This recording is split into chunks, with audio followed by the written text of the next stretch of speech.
right, do me a favor. I want you to imagine that you are a principal in like a middle school, like the worst time in your educational history. I want you to pretend that you are a principal. You're sitting in your office, and all of a sudden, as you're just sitting there, you start hearing the sound of what sounds like chaos.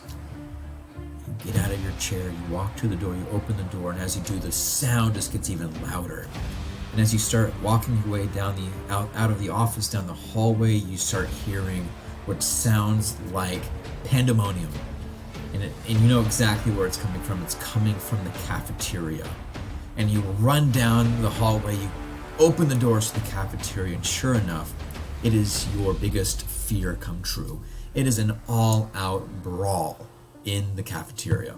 Just food flying, people hitting each other with like the lunch trays. It is chaos. You're able to run and wrestle people away, restore order.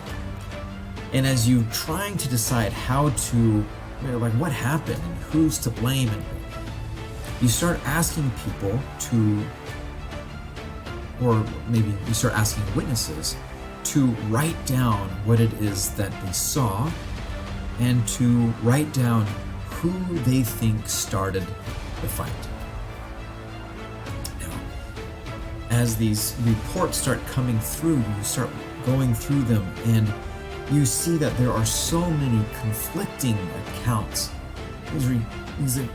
They all disagree about not only who started the fight, but who was involved with the fight, and even when the fight was started, by who or why.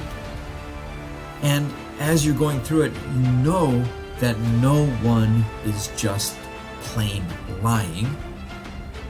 But you also realize that it's going to be very hard for you to reconstruct exactly what happened. All right. Does that help? Do we have a scene in our mind? Are you still that principal? Okay. So what I want you to do, given that scenario, you're the principal, there's the fight, you have all of the reports, and you're making your way through them. I have here below this video a couple of questions that I want you to start by answering. There's no right or wrong answers, but I do want you to give me a real answer, a good answer. I want you to think through this and give me some legitimate answers. Complete the assignment below, and then come back to my next video.